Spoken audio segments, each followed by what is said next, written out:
This is another episode of Esports Mount Rushmore. And for this particular edition, the way we're going to isolate an area of esports and esports history is we've got Dexter here, the former jungler of Lemondogs and CLG and Elements, but we don't talk about that. That didn't happen, okay? It was just CLG in retirement, right? And that was it. So he's here. And so actually, this is an interesting episode also because it's the first time I'm having actually an ex-pro do an episode of the show, which I realize will also make LS butthurt because I did a Brood War episode with him. And he'll be like, wait a minute, I was an ex-pro. Like, yeah, all right, mate, whatever you say. So anyway, we're having an ex-pro. And this time, obviously, because Dexter's specialty is being a pro jungler his whole career, and he's also watched a lot of LCK, etc. I wanted to do one with him where it's just junglers, basically. It's who is his Mount Rushmore, League of Legends junglers. So who is the first one we're going to start with, Dexter? Who starts out on the Mount Rushmore? I think we should probably start out with Kaka. I think Kaka should be the first on the list. Okay. So for people who are, more newer viewers, unfortunately, from Season 5 onwards, he's been playing in China, so his exposure hasn't been as high. Like, sure, he made it to Season 5 Worlds, but even then, his team Invictus Gaming didn't do that well. What when you think of Kakao, who is the person that we're thinking of that gets onto this list? Because presumably it's not the guy who's been in China for the last year, right? No. We talk about the 2013 to 2014 era of Kakao's career in KT Rollstar. I mean, he has played on both rosters, but I think, it's like way back because everything after China I just want to forget because he doesn't exist anymore. It's like clearly not the same person. And then he even played at Worlds last year, which was I don't think anyone want to remember what happened there, but it was clearly like a former shadow of himself. But I think in the 2013 era he was definitely like the most, like one of the best junglers that ever played this game. So what stood out about him? What made him so good? So the one thing that can actually, we can actually talk about is probably like this one series where he played against Samsung Blue in the finals 2014 with KT, and this whole best of 5 against Samsung Blue was basically just Kakao completely styling on Spirits. It was like the best, like one of the top 3 series that ever played in this game, and I think Kakao was always known for his very. He was one of the best mechanical junglers, but he also was one of the smartest, right? And on top of that, he also had this very, very cool personality, which made him super iconic because he would always laugh. Everyone would just turn the camera on him and he would laugh. And I think the Western audience kind of really, really liked it. And I think he got a really good iconic status in the Western scene even too. Even though back in the days people weren't really aware of what OGN is. It just started in 2014, but then was kind of after his prime already. Sure. But yeah. So one of the interesting things about him is that obviously when you're trying to talk about junglers, you very much have to define their style, because there's so many different ways you can play the position. And in fact, that's what's so great about it is, you can win doing so many different styles. Obviously DiamondProx's style is night and day compared to Bengi's style, totally different style of play. So how would you define who do you think of as Kakao when you think of him in his style of jungling? I mean, he had this, he doesn't really give a fuck style, He would just go in, even if it would be a super irrational decision, he would just go in and completely style on you, I actually remember scrimming against him, and when I scrimmed against him, that one time he would just play, there was the time where, kind of a tanky meta, where you didn't really have a jungle item, but he would just play tanky jungler with a rocket rush and everything, right? And then when I scrimmed against him, he would just play full AD Jarvan, full armor pen Jarvan, and just style on everything and go out with 20 kills. I was like, what the fuck is going on? I have no idea what is happening. And I think even in official matches when he went off, he would just completely build damage and style on everything. That I think that's it's part of his identity as a jungler that he would just, if he gets a small advantage, he would just completely style on the enemy team, which was, it was pretty cool to watch actually and fun to watch in comparison to now. So one thing I always found really fun is if you remember the 2013 team when he was in the KT Bullets, and this was when they had Insec as the top laner, so it was a very weird lineup in that particular sense. Because that team itself was a great team, I mean, that team obviously they didn't win OGN, but they certainly I think they're probably better than the Arrows team that did win, for example, because they were just such an all-time great team. Because he was just part of another team and he did have beast players like Ryu, etc. Back then, he was more like the what you think of as a jungler. You know, like your job is like facilitate the rest of the team, get this guy ahead, protect this guy's lane, you know, come in for the team fight at the right time. But because the 2014 one, like, there's a reason why everyone always says that Arrow's team is basically the worst team to win an OGN, because you look at them and actually they didn't really have a whole lot of like stick players. I mean, funnily enough, people like Someday and Rookie became super sick like the next year, you know, when they moved on. But at the time, you can't look back and go, no, they must have been beasts. And yeah, they were kind of just good players, you know, or average players. And so when you look at the 2014 lineup, I always used to describe it like this. Okay, so what I always used to love about Dandy is like he was a guy also who obviously had like the sickest teams of all time. You know, like the players around him are ridiculous. So he was more like the traditional junglers in as much as when he does some sick gank or counter gank, the aim is, you know, get the kills onto my laners and then I'm going to win the game because all my laners are just rolling and how are we going to stop us, you know? But I always used to think in Arrows, I think Kaka in his mind must have known that these guys weren't beasts, because it felt like he was like, oh, he was the jungler who comes in like, if I come in for the gank, I also take the kill and now I'm fed, and then like that way I could always keep the advantage going around the map. What do you think of him as like a carry jungler? I mean, he has to be one of the best carry junglers to ever play this game, alongside like a few others. But yeah, like I said, his whole mindset is when he built damage, he was never like the tank kind of jungler that would just support his team, you know. He would like, okay, if I get a kill, I would just build damage and I make the team support me, you know. And I think, yeah, like I said, he was like very known for his Evelyn too. And yeah, in combination with when Insect played top lane, it was pretty funny because Insect was considered to be one of the best junglers too at that time, and then it didn't really make sense when they had to merge and everything and put like Insect in the top lane. But even then, he was like still like really good jungler, and he would just completely carry games. It was super fun to watch, and yeah, his mindset just completely underlines the fact that he's he thinks of his teammates as supports, kind of. Because, I mean, the weird thing about that is, like, it's funny. I'll give you a good example, okay? When I was watching, I can't remember, I forget the exact match. I was watching a Worlds match with someone who, you know, like knows a little bit about League, but they weren't an expert, you know? And one of the things I would have to keep pointing out to them was, sometimes there would be like a 1v1 that turned into like a 2v2 between the junglers and the mid lane, you know? And it would be where, like, you know, the jungler who's the aggressive one, you know, made a play and he kills let's say the other jungler, okay, he catches him out and he kills him. So he gets a kill onto himself, but unfortunately when the two mids come down, the opposing team's mid kills him. And so I had to say to the person watching it, as fucked up as this might sound, in League of Legends, the actual aggressive jungler kind of actually just fucked that up. Because even though he got a kill, like, because the other kill went onto the other mid laner, he's now just created a nightmare for like his mid laner, where that guy's like, what the fuck, like the kill's on him, he's got the goal.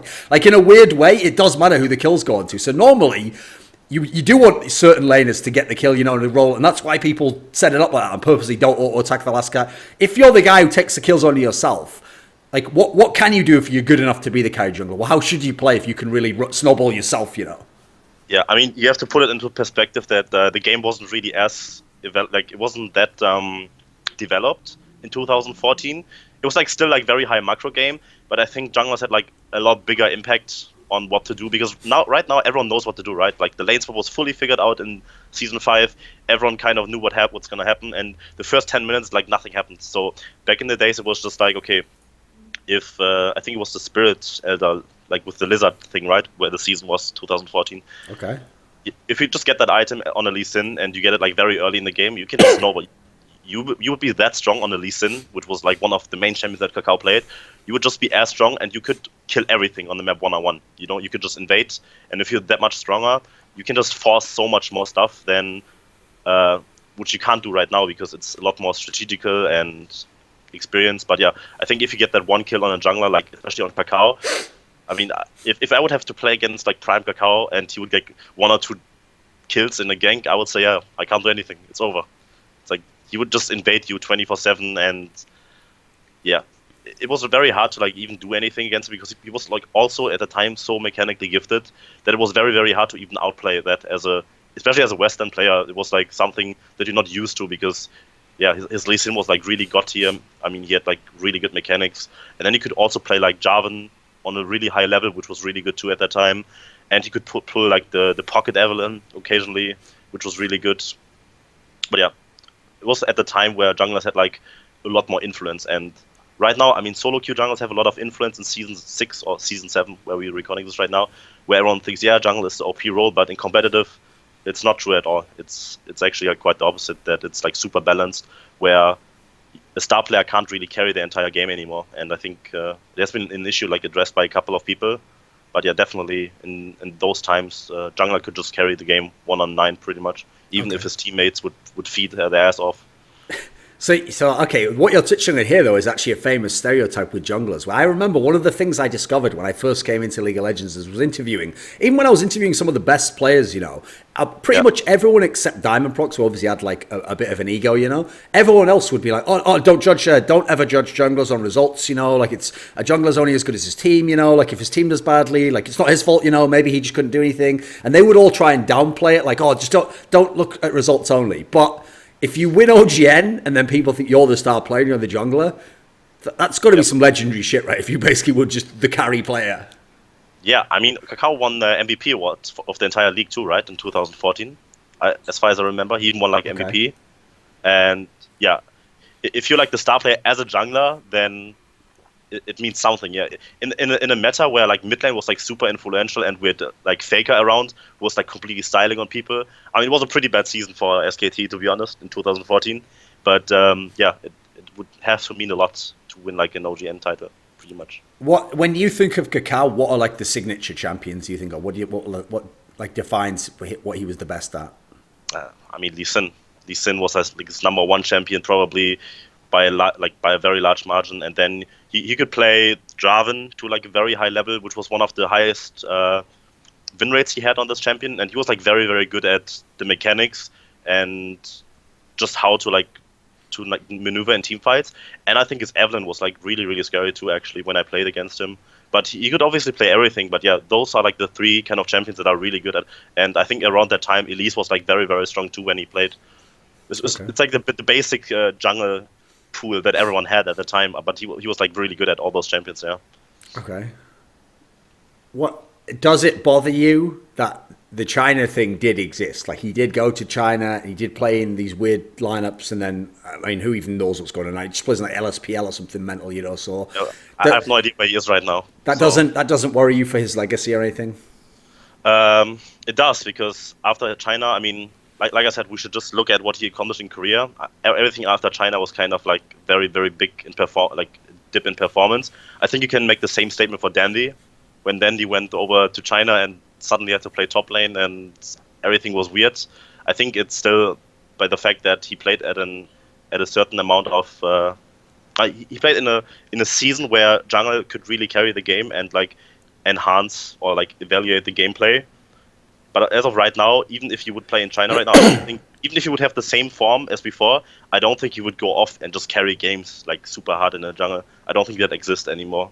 Okay. So yeah, I think for his legacy, it's like really important to just put him there, because in my book, when I played and I watched this guy, I was like, yeah, this guy is like for sure one of the best players like to ever play this game in the jungle role. Okay. Who's our second name going to be? If we've got Kakao as the first one, who's the second one? Awesome. Second name is Spirit. Okay, so this is a little bit of an out of left field pick for some people probably, because unfortunately anyone who's a modern day fan is going to think the guy from LCS, in Fnatic, and even when he was on Samsung Blue, obviously Samsung Blue, your first names you think of is like Dade and Deft, there's some other great players you think of before him. So why does Spirit? What's iconic about him? I think what's iconic about him is his current form, and he started out in Korea, right? Then he went to China to join Team WE, and then from Team WE he actually won IEM with that team, right? Which was like a kind of a resurgence from Spirit. Right, because they came second, yeah.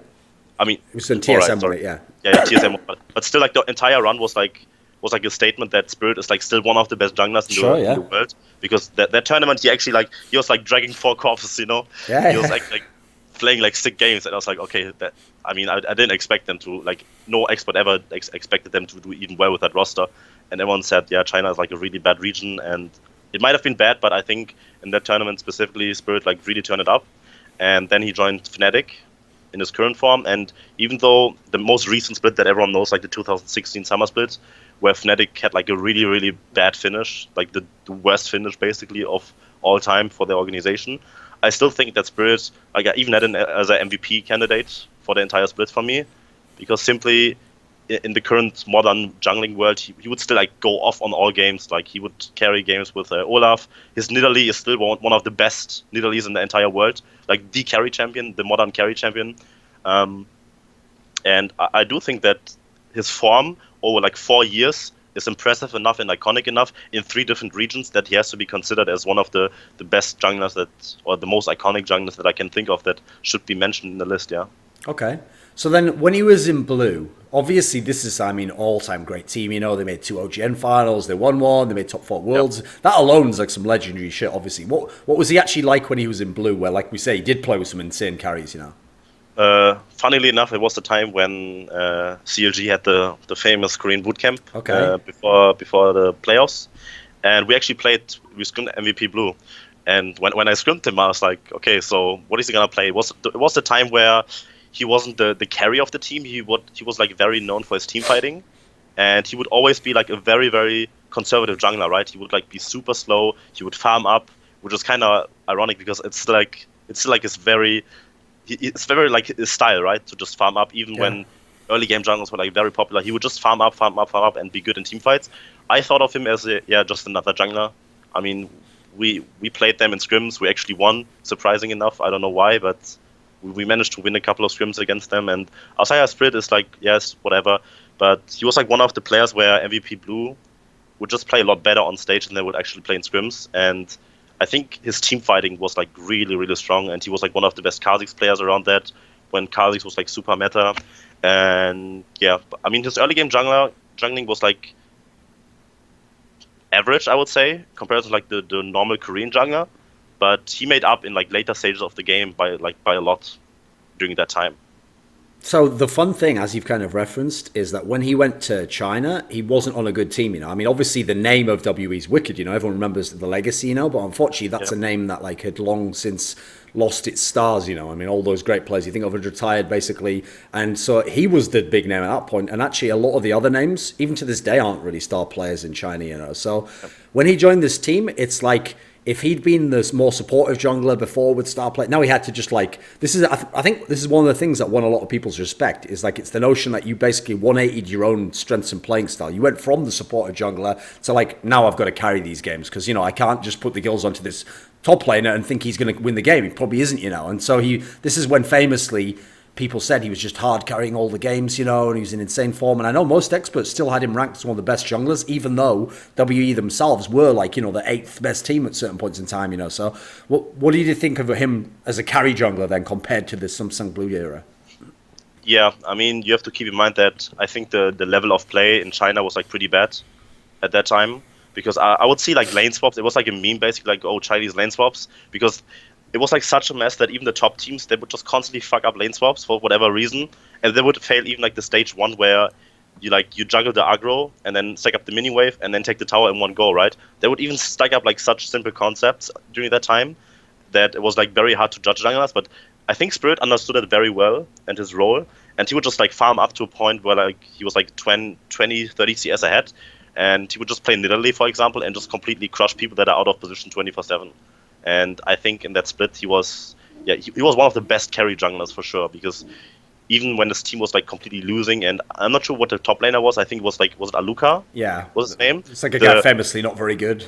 Very, I mean, he was like, he could play like 1 or 2 champions, like tank champions. I think he just played Sion or something, yeah. He played Sion, and he was like put in like, no matter what matchup he is, just play Sion, don't die, you know, let me farm. And then he wouldn't care about those players. He would just try to make his own way work, you know, which I feel like it was like part of the language barrier that he had in China.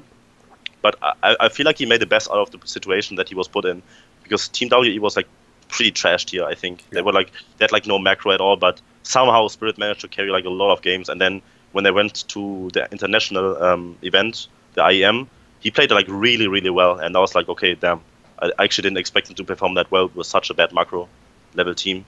And yeah, that was like kind of like the moment where I said, okay, Spirit is actually like still like really, really good. And I think he actually played a lot better than like in Team WE individually than he did in Galaxy Blue. Okay, because I've got a good anecdote for you here. So at that tournament, that IEM was also where the other storyline was. The guy who's actually stayed as the mid laner, has been the mid laner since for that Team WE, called Shiye.